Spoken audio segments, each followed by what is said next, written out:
sure. I think the first step was understanding what it took to maintain my lifestyle. I had no idea how much I was spending per month on bills, on groceries, on anything. I had no clue. If you would have said, how much do you spend on food? I would have said, maybe $100, but in reality, I was spending like 300. I had no idea.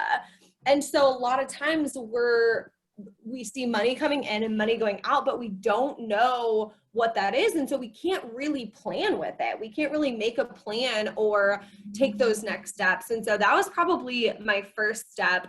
The first thing I did though, before paying off debt, which is just so important, was having an emergency fund. And I recommend clients having between 1 month to 3 months of expenses in an emergency fund. So you figure out, step one, how much am I spending per month? Take that times, 1 or 2 or 3, depending on your risk. If you're like living at home with mom and dad and have lower bills, it can be 1 month. If you live by yourself, have, a pet or have people counting on you, let's make it 3 months. And I save that first and I keep it in a high yield savings, little tip, keep it in a high yield savings account.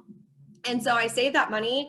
And that was huge for me because a lot of times before then, when I started trying to pay off debt, I'd pay off a little bit of debt and then I'd be like, oh my gosh, no, this thing came up and it threw me off. And now I don't know what I'm going to do. And now I'm like, I'm going to go back into debt or whatever. And so having that emergency fund really kept me from going back in the red and going back negative. And also just mentally made me feel so much more confident in being able to pay off debt.